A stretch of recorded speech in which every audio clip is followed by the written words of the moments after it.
and we get off the plane. Like, we land, I turn my phone off of airplane mode, and I have a voicemail from a detective.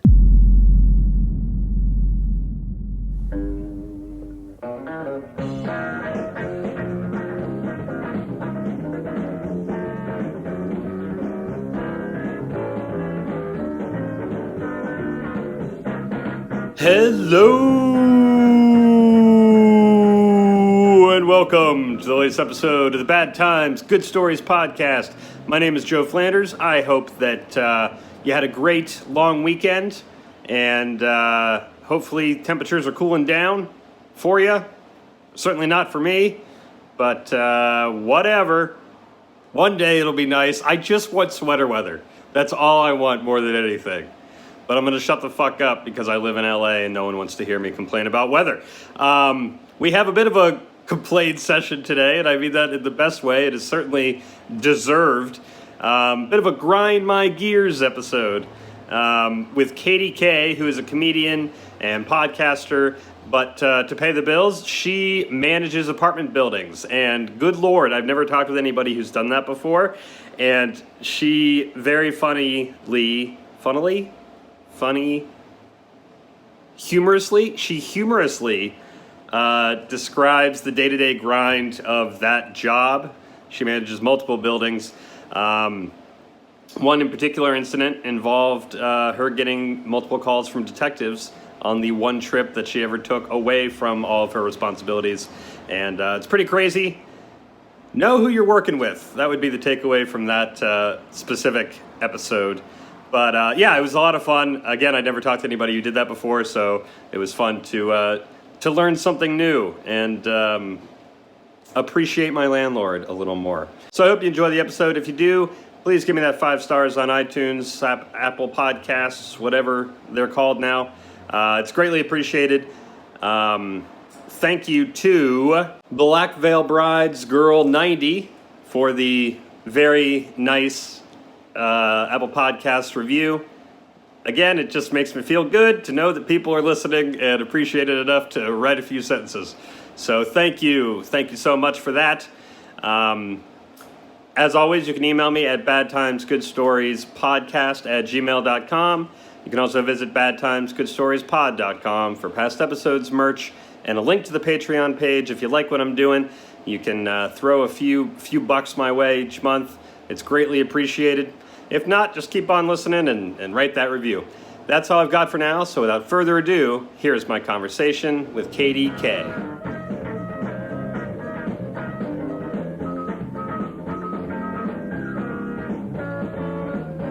Yeah, so I was really excited to have you on because I saw you do stand-up a couple weeks ago at our friend Len's show, and I was really excited with the fact I've never talked with anybody who manages apartment buildings. Yes.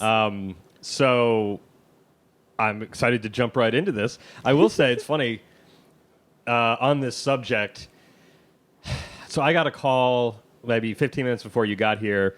My phone number is still attached to the buzzer of an apartment I lived at 2.5 years ago. Oh my God. That's so appropriate for this day. Right? So and my buzzer that I currently have doesn't work in this building. So do you still buzz people in for your old building? Yes. Well, they call. So what happens is they call or they hit the thing and then it just calls me and then they just say, "Hi, can I get in?" And you're just like, "Oh, fine." Yeah, and I don't even know how to do it because they finally installed my number probably 2 months before I moved out. So I think it's *9 if you want to try that out. If you want me to help you. Thank you. But it's so ridiculous. It's not that hard. Honestly, when I got my buildings, I had no idea how to program numbers into the call box, but all I did was YouTube it and I figured it out. I mean, it's just the level of incompetence that I've dealt with in my life. Yeah. Dealing with managers is astounding. So I'm very excited to hear things from your perspective. Yeah. Who seems to be a competent person who does their job. Thank you so much. So, I mean, how did you get into this line of work? So basically, I mean, I have been doing stand-up for quite a few years in LA. 5 years in LA. Great. And I like everyone, got super sick of throwing money down a black hole by paying rent. No offense. No. And I just was like, there's got to be some way to cheat the system. And I was working on a web series, and one of the guys who we shot in his apartment, I saw like these binders of like each building he managed, and I was like, wait, what?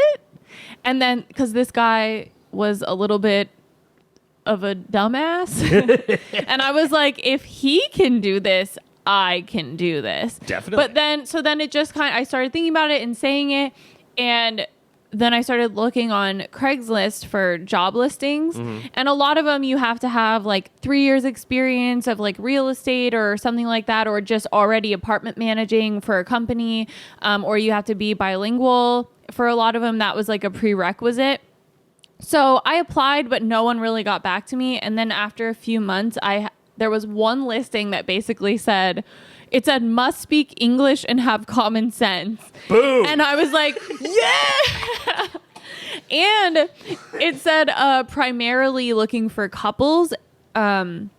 And at that point, my boyfriend and I had just moved in together, and we had opposite schedules. So it was perfect. Yeah. So I applied, and we went on 4 interviews. And it was basically just like the same interview over and over again. Sure. And we finally got the job and moved into a building in Van Nuys that was like super rough. Yeah. And like half the building wasn't paying their rent on time. And it was kind of traumatic, but I realized like I'm not someone that lets people walk all over me. And so I got in not fights, but like confrontations with like people twice my age, like men with families, and I was like, there's no excuse. You're stealing. You're living here for free. Right. Like, and I evicted someone in my first 2 months. Like, I was like, I turned shit around. So because I could handle that building, we ended up we didn't know this was an option at the time. And I was like crying every day. Like, why did we do this? We got promoted to a building in Sherman Oaks. Oh. Because they were like, nice. you turned around the rough building. Like, so we got moved to that one. And then since then, in the past like 2 years, we've taken on 4 other buildings. Wow. Which, saying that now, does she hate herself? Yes. Does she regret almost everything? Daily.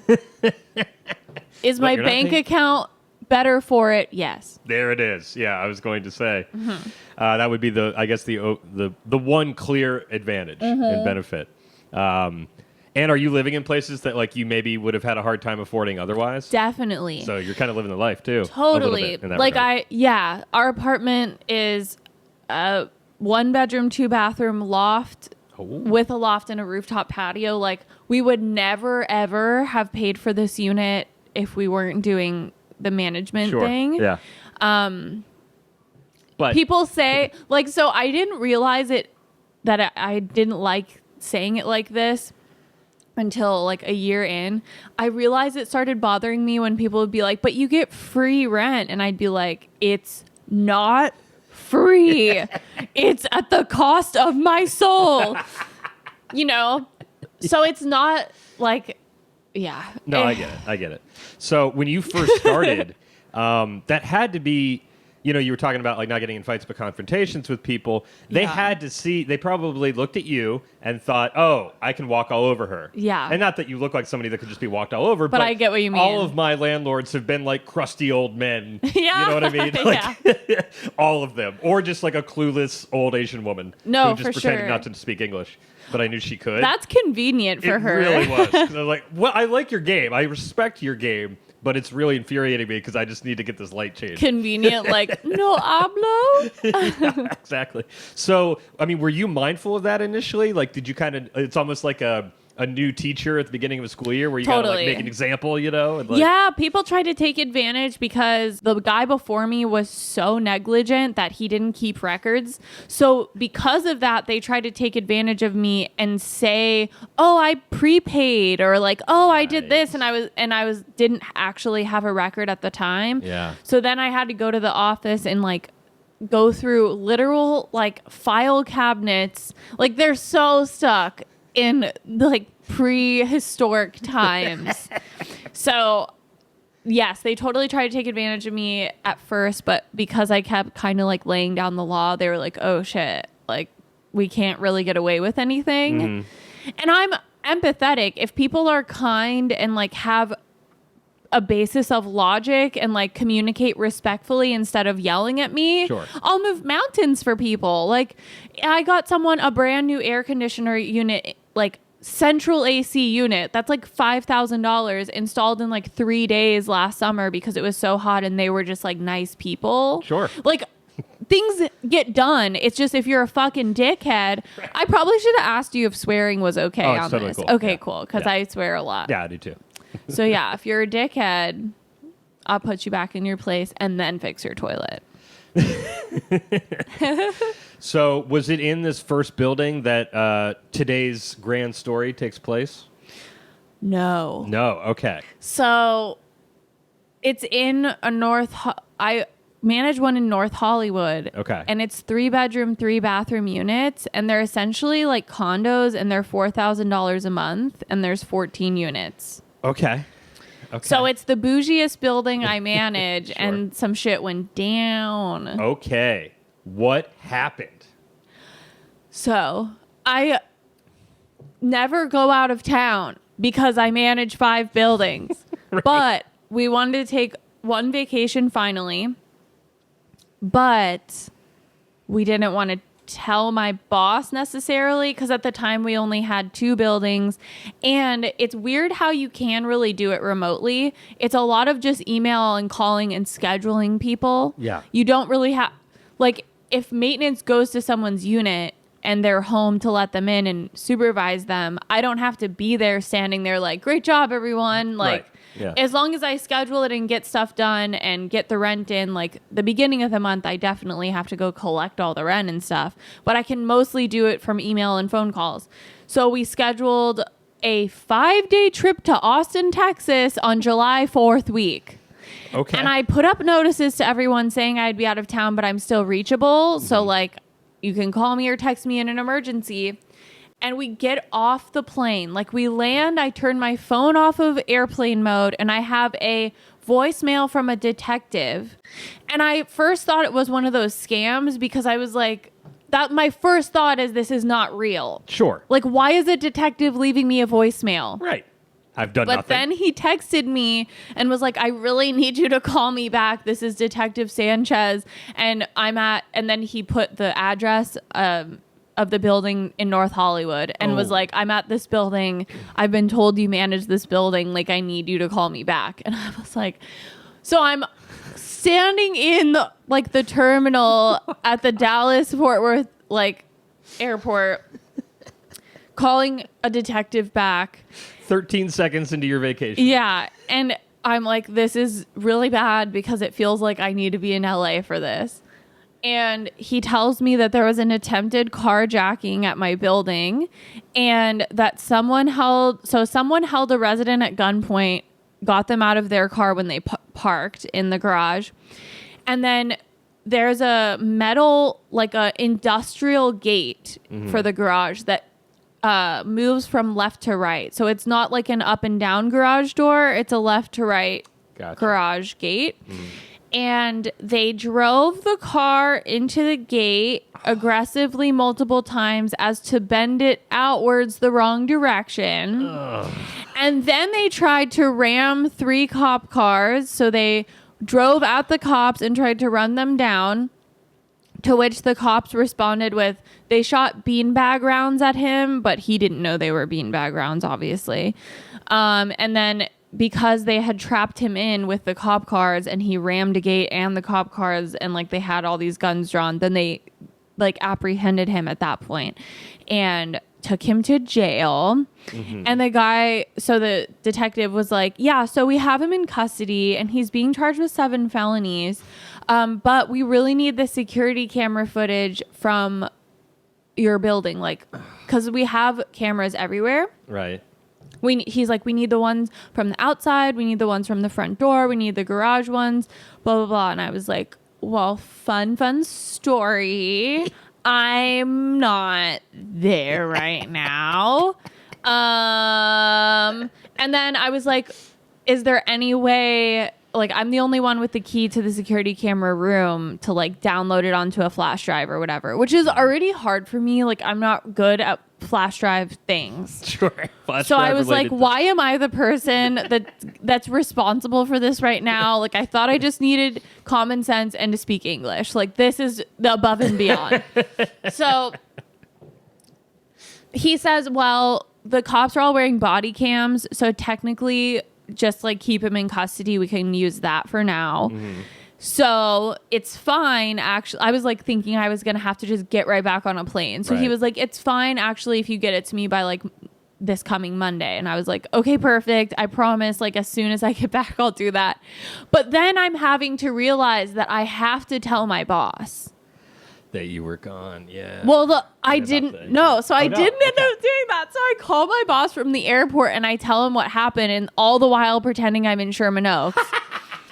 And I just was like, hey, this cop called me, like, this is what happened. I just told him, like, oh, I set up an appointment with him to give him the security camera footage. I just didn't tell him when. Yeah. And I'm telling him what happened. So he's mostly concerned with the fact that the residents are all going to be freaking the fuck out, understandably. Yes. One of our residents was held at gunpoint and his car was used to ram a metal gate. Also, the metal gate is totally fucked. And what do we do about the gate? Because now, like, the building's not secure, and also the gate is, like, majorly fucked up. And, like, so he was just like, holy shit, like, there's a lot to deal with. So I'm dealing with all of this from Austin, and I'm on the phone, and I call, like, people to get a quote to, like, rebuild this metal gate. It's, like, fused. It's welded together. Like, this is, like, the most expensive building we have. So they're giving us quotes for like $40,000 to fix this. But then my boss is like, well, I have to get in touch with like our insurance for the building. Right. And then luckily we had signs up in the garage, like anything that goes wrong, like, or is stolen or damaged is not our fault. Think everywhere in LA should have that. Yes. So, and then the guy who got carjacked went through his insurance. But then I had a ton of like freaked out residents calling me like manically, like all of them. And so I had to calm down like 70 people. I hope they're all still at the airport. Yeah. I was like copy and pasting, like he's in custody. Like we're dealing with the fallout from this, like, but it's currently safe. Like he's not out in the wild, like running around with a gun. Ready to come back with a vengeance. Yeah. So I'm calming down everyone, dealing with the gate thing. It kind of like quiets down for a couple of days because there's people coming out to check the gate and stuff, but there's nothing like happening 24/7. Yeah. The gate's just open, but it's like everyone in LA street parks anyways, like it's not really any different. Also, you can follow someone into a gate if you really want to. Like it's the illusion of security, you know? Yeah. So I get back to LA and I go try to get all this security camera footage, and like it's really blurry on like the monitors in this dark room of like whatever. So I just put it all on this flash drive and I bring it home and I put it on, I upload it onto the computer because I was going to just keep it for and give it to my boss in like a Google Drive link, like blah, blah, blah. So I'm going through this footage and I'm like scrolling, like scrubbing through and like seeing it go down. And I was like, oh shit. And like at one point before the cops even get there and before the carjacking has happened, like you see this guy with like a bandana hanging over his face kind of. And he has like an axe and he's trying to get in the front door. He has an axe? So he's hitting the front knob like with an axe and trying to get in and like trying to break the front door. We got the front door fixed too, but because there's a code to get in or a key, but he like had an axe and he was hitting it. Paul Bunyan over here. Then you see someone from Postmates go in and he followed them in. Like the guy held the door open for this guy in with a bandana. He had it like hit like kind of behind his leg. You seem like a nice, cheery individual. I know. So that just like I mean though, if you're really gonna follow someone in a building, you're gonna follow Postmates in, definitely. and like that's everywhere. So Delivery people don't give a shit. So that's how he got in, and then he took the elevator down to the garage, and then he hid behind like someone's car. Someone else, like he physically hid behind someone else's car, and then someone pulled in, and that's when he like told him tried to carjack our resident. So I start like zooming in, and I like break out into hives every time I think about this. I turned beet red. I started sweating, and I was like, holy fucking shit. That's Freddie. That's Freddie.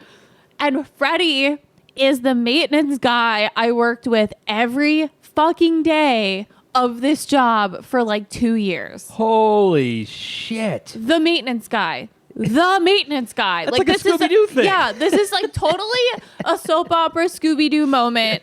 I'm freaking out. I show my boyfriend. I was like, am I crazy? That's him. No, isn't that him? Because he was like trying to disguise himself, but it was undeniably him. And so I call my boss. And also the cop had given me the name of the person, but Freddie is technically was his middle name. So I didn't put the two together. Right. And I never really knew his last name, not to be offensive, but like he didn't know my last name. Like he's Right. Freddie, I'm Katie. Right, That's your it. relationship. So he had told me like his first and last name. He didn't tell me his middle name. And I was like, oh my fucking God. So I call my boss and I'm freaking out and I'm sweating. And I was like, I have to tell you something. Like, I just saw the footage for the first time, and it's Freddie that did this. And he was like, oh my God. Oh no. This sounds like something that happened a few years ago. What? And I was like, what the fuck? That's not the reaction you should have. And also, what should I have known about that happened a few years ago? And he's like, because also it didn't make sense. Why? Because Freddie has, first of all, he has master keys to every building. Mm-hmm. He has the codes to every building. He has garage clickers to every building for the whole company. And I was like, so why did he try to hit it with an axe? Why didn't he just use his key or the code or the clicker? Why didn't he just go in? Right. What's going on? Apparently, Freddie has a meth problem. And when you're on meth, you hallucinate and forget all of your logic. And he forgot like the code. And so I found out later from the detective that he was hallucinating and thought that someone in the building was holding his wife hostage. Oh my God. Like in his head, that was the reality. And he was like trying to like get out and save her or something. Who fucking knows? But my boss said, well, a few years ago, Freddie used to manage the building that you started at in Van Nuys. Mm-hmm. So the rough one. Yes. Except that Freddie tried to burn it down. And he still had a job. Yeah. Oh, yeah. Holy. So he tried to burn it down because he was like having a meth thing. Right. His wife was in trouble something there was too. happening. Yeah. So he was like trying to set it on fire. And the cops came and he tried to escape out of his second story balcony holding his little dog. And so they tased him. And then they took him to jail for 3 years. And then when he got out, they rehired him. Oh my God. Oh my God. I'm all for giving people second chances, but not in this case. Not in that case. capacity.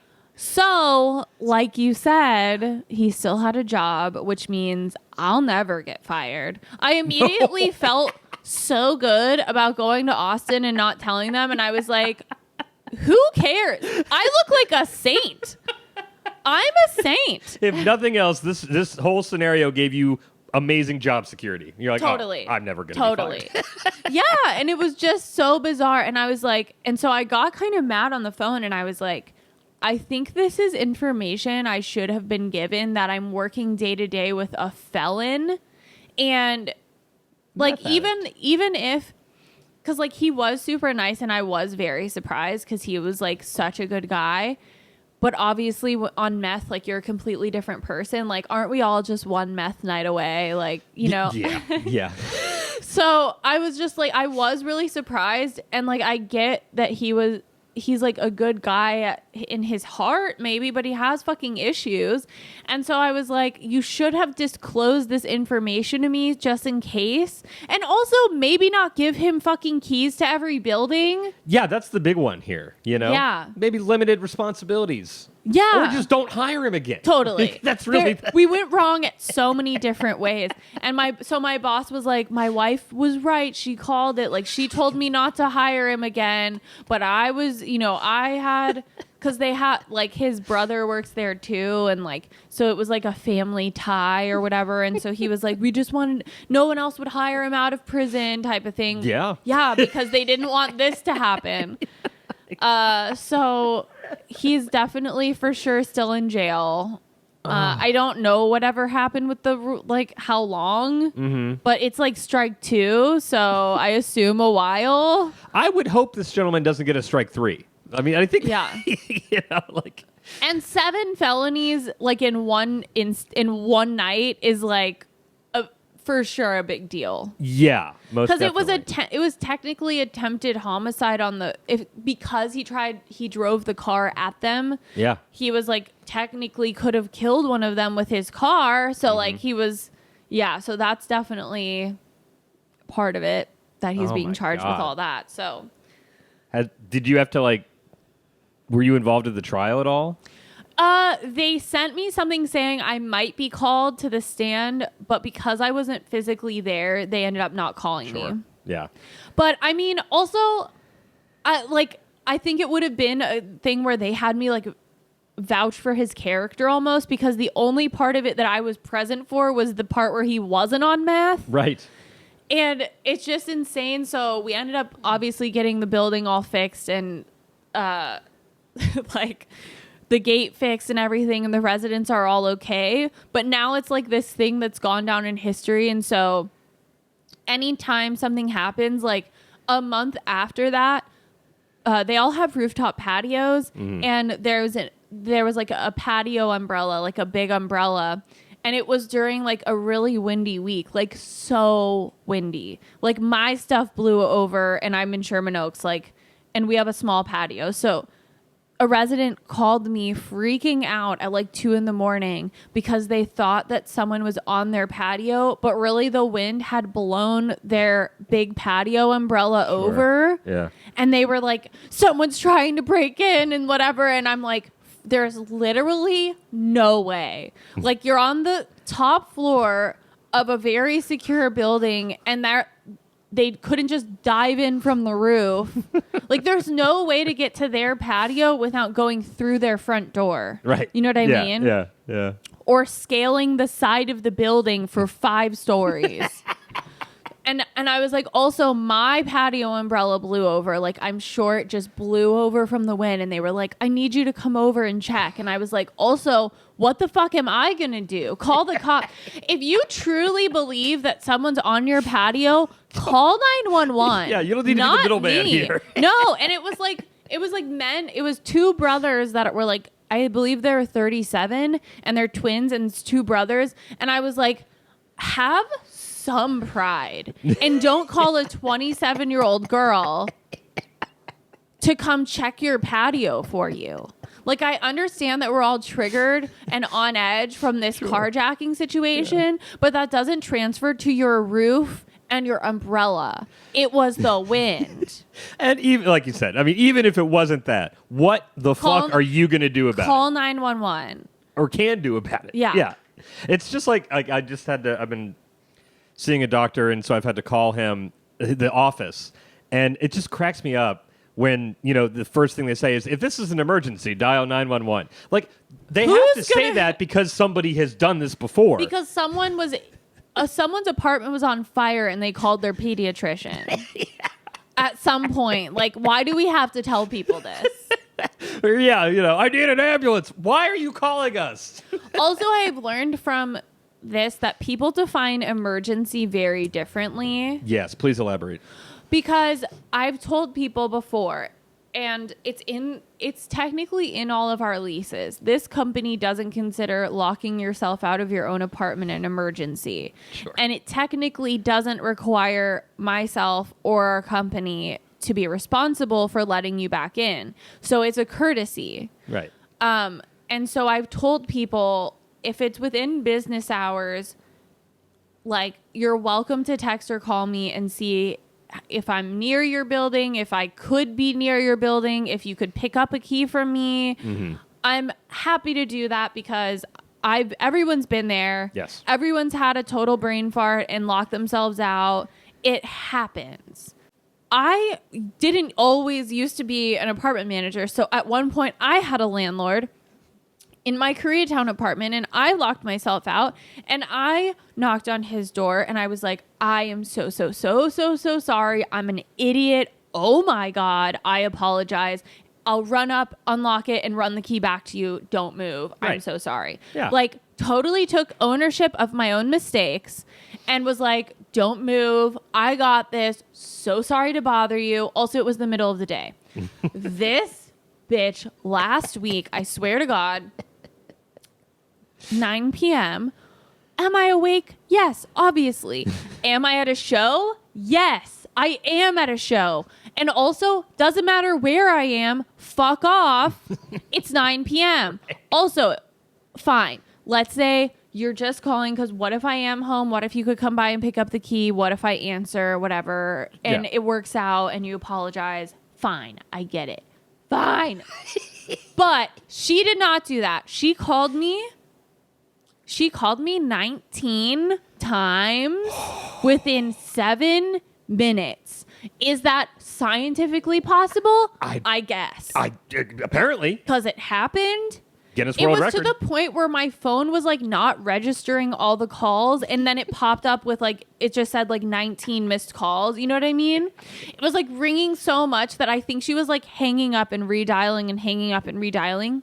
So I thought she was like having a stroke. Mm-hmm. So I answered because I was watching someone else's set and I feel my phone like on fire. And I was like, what the fuck? So I answered and she literally goes, I locked myself out of my apartment and it's really fucking hot and you need to come let me in right now. Okay. Well, that's just a colossal failure. And I was like, excuse me? I was like, so because I said, because you made an error, I need to leave whatever I'm doing with my life and rush over to you. And she was like, I don't pay $2,100 a month to not have you or some maintenance guy come let me in right now. Oh, dear God. And I was like, I invite you to check the lease that you signed. And I also invite you to call a locksmith. Have a great night. Good. And I hung up. Good. And then, of course, she texted me, you're a rude ass bitch, blah, blah, blah. And I was like, girl, miss your rent and see how fast you're evicted. Like, oh my God, bye. See how fast I delete all your emails. See, so this is, I mean, it must be so hard to not be completely cynical. It's a thankless job. Yes. And it has hardened me. I'm sure it has, because you're only dealing with people when they need something. And in their world, it is the most important issue ever. Exactly. Like, nobody's just, I'm sure, maybe occasionally, maybe at Christmas, one sweet old lady is like, you do a great job. Here's some cookies. It's like once a year. Yeah, but other than that. I do have like a couple favorite residents that are super thankful. And like I had one resident send me like a thank you email because at the North Hollywood building during the earthquakes, the water heater or the boiler / water heater on the roof exploded. So, and it happened on a Friday night, of course, because the earthquake happened on a Friday night. Yes. So it was a whole fucking thing. Everyone was pissed, of course. I didn't cause the earthquake. And also, I'm getting it fixed on a weekend the best I humanly possibly can. So most of the building was like blaming me. And I was like, okay, yeah, because I turned off the water for fucking fun. Because I'm having a great time fielding vicious phone calls. I'm loving it. But one unit in that building sent me a thank you email that was like, surprise earthquake and boiler explosion. That's no match for you. You're the best. Thank you so much for all your help. Aww. And I was like, fucking thank you. you need anything, you call me. Oh, how much longer can you deal with this? Are you at a breaking point? I think about that every day. Every day I'm like, one more month, one more year. Like, I had kind of a goal, like a monetary goal of like, once I save up this much money, it'll be enough to put like a down payment on a condo or a house or something and just like peace out of this life. Because I feel like I can't quit and go back to paying rent. Right. Because that would just be like a sad, sad circle of like, here we are back at square one. Like, and now it's been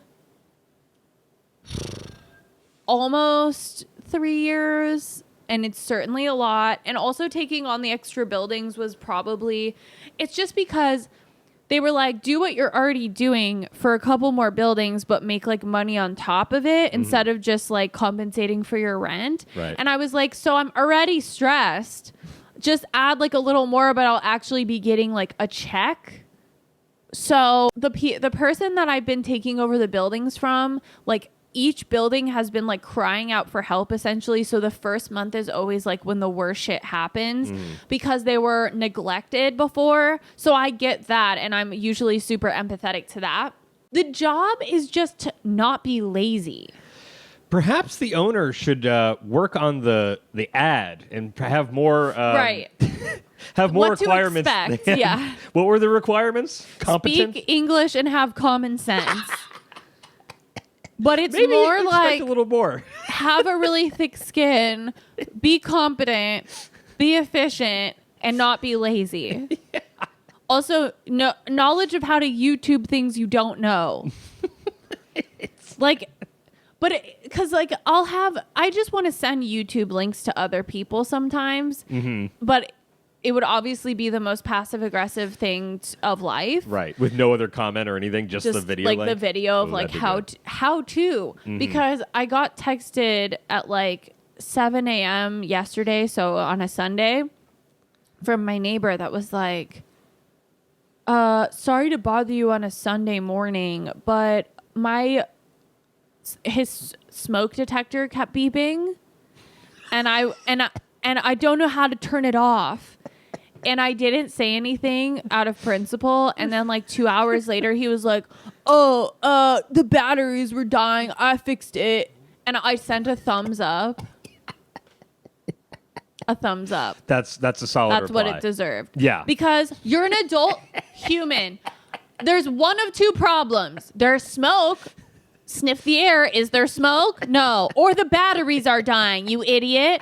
Or if you don't have batteries at the time and it's still happening, but you don't have batteries, take it off the wall. Yep. If you notice, we have two sitting right there. Yeah. Because in our place, because that's what was happening. Because it was happening. There's no fire and you just need to pick up some batteries. Yep. All good. And people have like messaged me at like 3 a.m. like, my toilet's clogged. And it's like, then stop taking Jurassic shits and wiping with like a cat-sized toilet paper. Also, buy a plunger. Or like the same thing happens with kitchen sinks, and that I understand. I get that. Like the garbage disposals stop working randomly. Like they're finicky sons of bitches, and I hate that we even have to fix them because they're so annoying. But we fix them because they break when they're old. Right. However, if they break because we find literal, actual quarters, nickels, and dimes in them, then guess who's paying for a new garbage disposal? Not me. Certainly not me. Who in their right mind puts change in their garbage disposal? So when that happened, and I assume that's not a hypothetical. No. What's that conversation like? So I used to be more like tiptoeing around it and sprinkles on top on things. Now I just send a bill.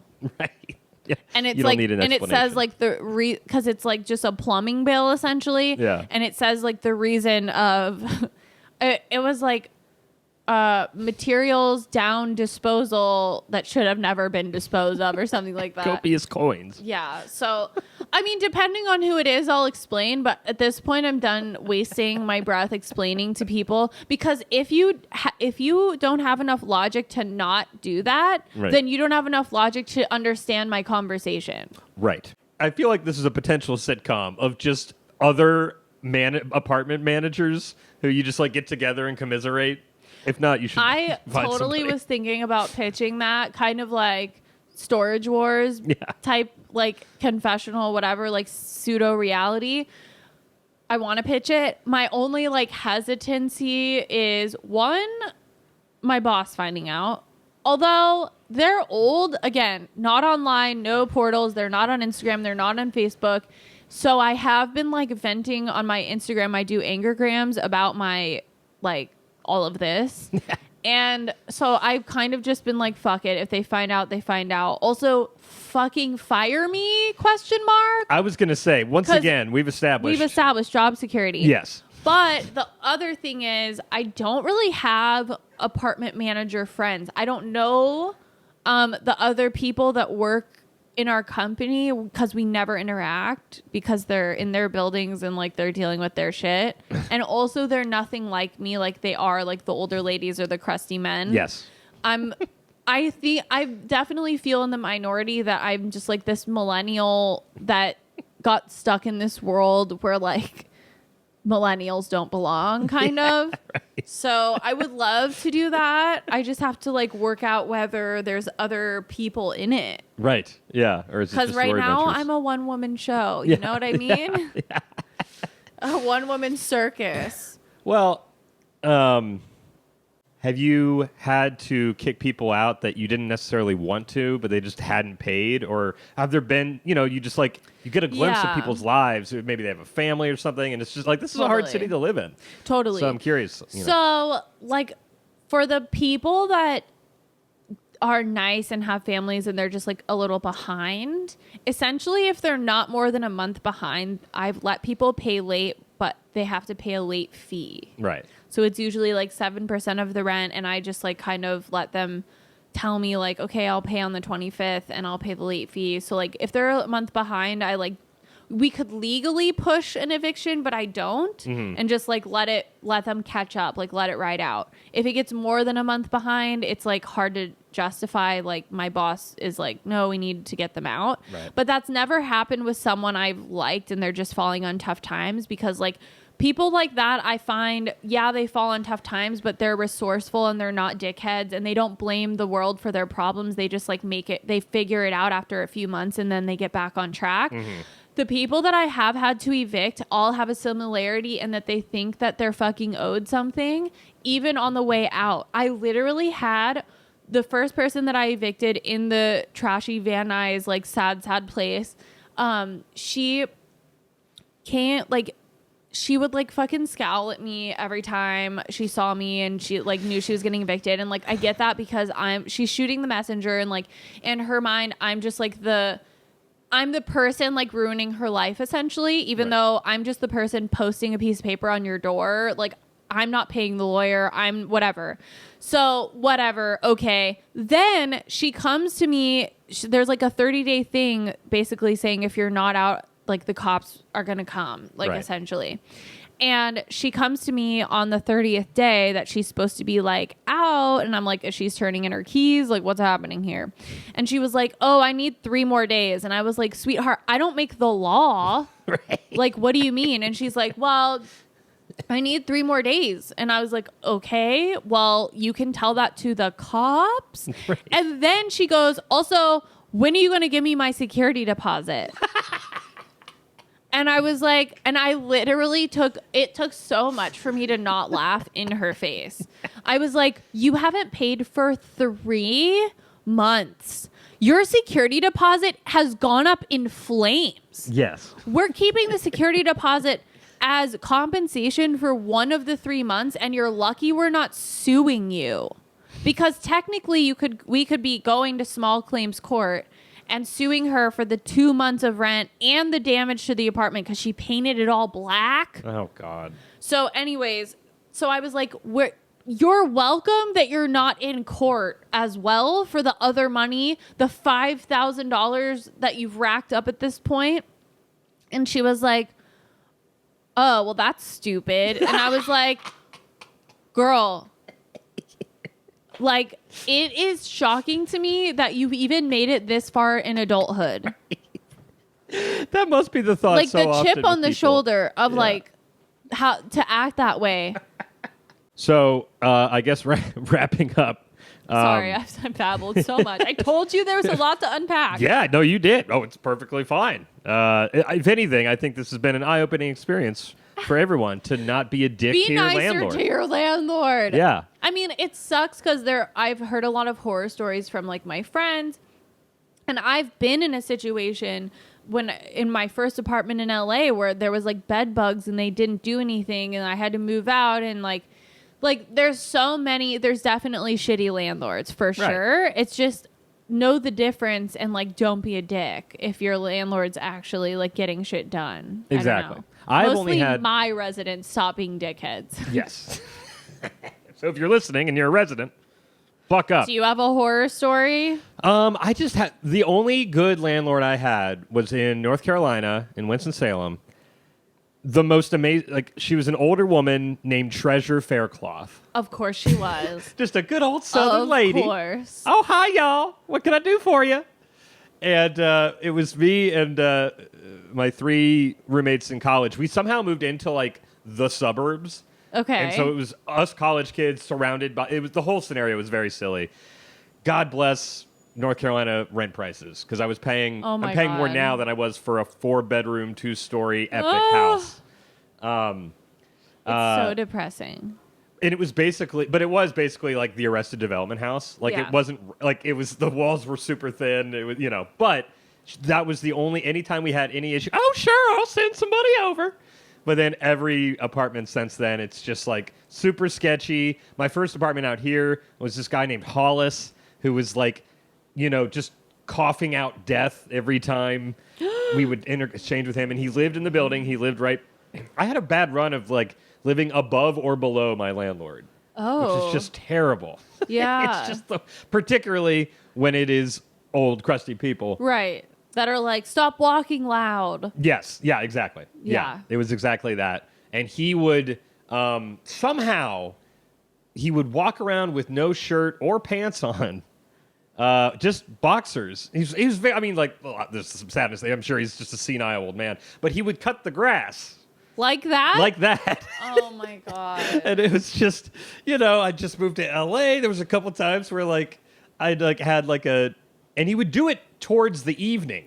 So, like, I remember bringing a date home, and like, being like, he's just like, ah! It's just like, oh. He's like Shutter Island vibes. Yes, very much so. And then he'd say, God. she better not be spending the night. She's not paying rent.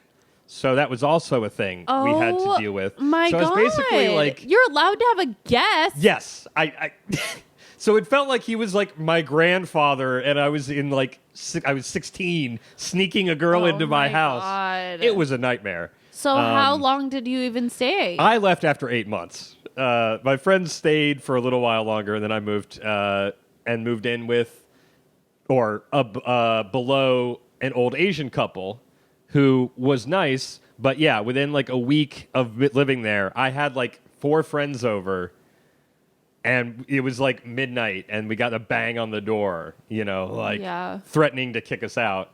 And my roommate who I moved in with had just flown home, and so I'd be like, oh, we might be, getting kicked out. They ended up being nice people, but it just... And then, yeah, every apartment since, it's either been incompetence or just craziness. Yeah. There was one place that I lived in Los Feliz, and the building was owned by Slash, among other people. And I was like, how Hollywood is this? That is so funny. Now, of course, he never came to collect the checks. It was some delightful Frenchman. But then they sold the building to some guy who clearly just wanted to, like, gut it and resell it or something. It was one of these people that flip properties. So they wanted to get you out? So he paid us to leave. Whoa! And our lease had been up. So, like, we were on a month to month. And he paid us, like, $2,000 each to leave. And we got our security deposit back. That is so magical. Yeah, his name was, like, Frank Bayabito.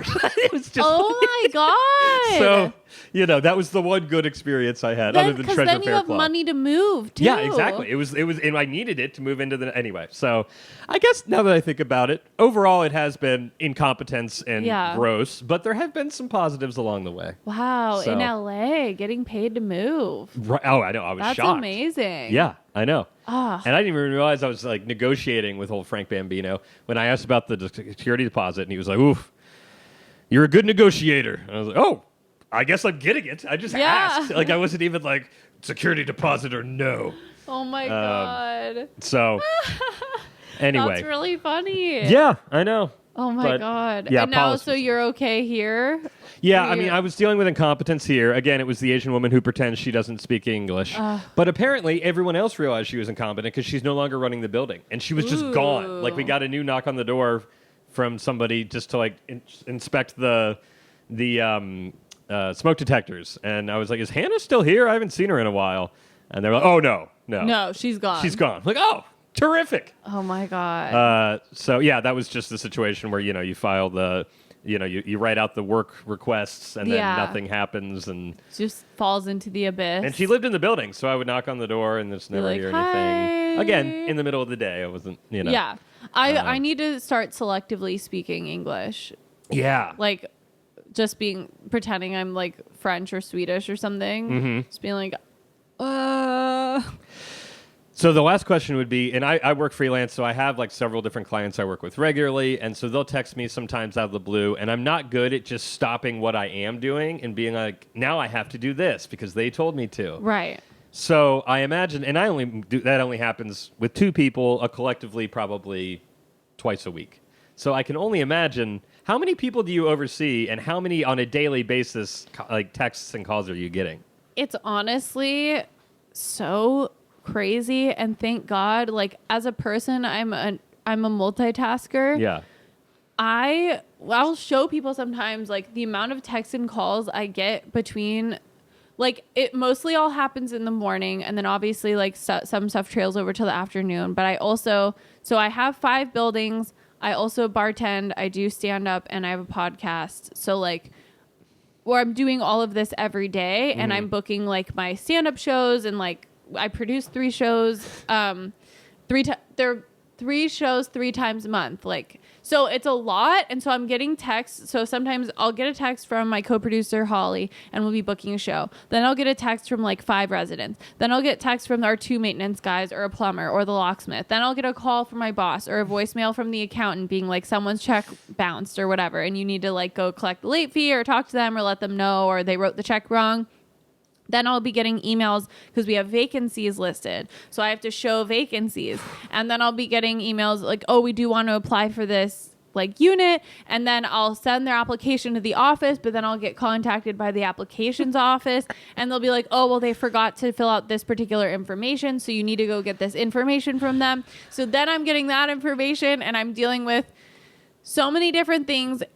And because there's 5 buildings, there's so many more chances that there's always something. So like every day there's always something. So even if one building's quiet for a week, this other building's popping up. Sure. You know what I They mean? just take So there's turns. not exactly. Sure. So there's never really a day where there's not like a ton of people that need something immediately.